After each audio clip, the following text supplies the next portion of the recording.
Okay, lawn fans, you ready? No cracks on the hat. It is hot as hell here in Georgia. Here's the lawn. She's looking pretty good. I think today is July the 17th.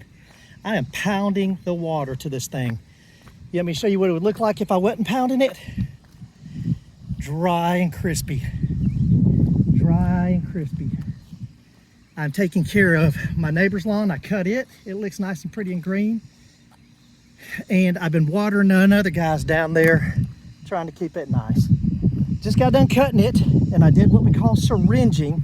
And all I did was I came out here with a nozzle and then in my sprayer, my hose, and I sprayed the whole lawn just to cool it down in the middle of the day, about 2 or 3 o'clock. So I just got done doing that. The hot spots are starting to fill in pretty nicely. And again, I flooded these, and then I just come out here and I spray it in the mornings and the afternoons and just flood it out. They're coming back in. Let me give you an update here on the putting green. A lot of runners in this. So basically the mistake I made on this is, first of all, I verticut it, scarified it, whatever you want to call that, way too many times early in the season. I cut all the runners up and killed them. Then I was cutting it too short, and I was cutting the crown off of the plant being the grass. I picked it up a notch. There are runners coming in all over this thing.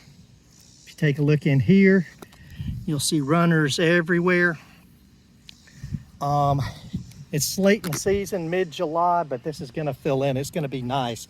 It just wasn't nice for the whole season like I'm accustomed to. But I did it, tore it up. Wanted to show you guys what would happen if you got it here and you were aggressive with the verticutter. And that's what happens. Here's another look at the lawn. All I'm doing right now is maintenance on this thing. I'm cutting every 2 days.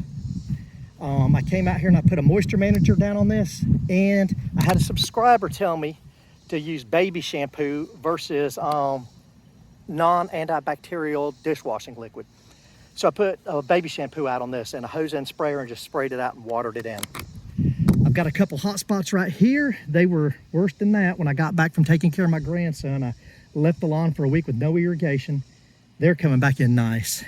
Yeah, so those of you that don't follow my channel and this is the first time, I went away for a week to take care of my grandson in South Georgia.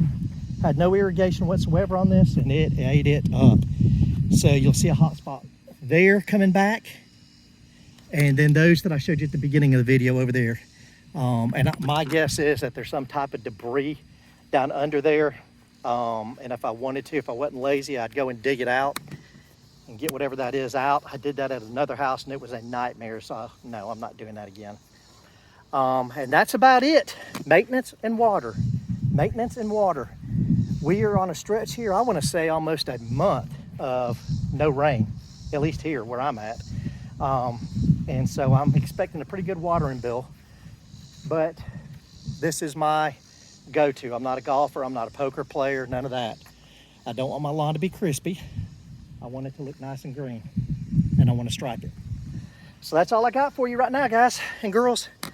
Bermuda Brian, out.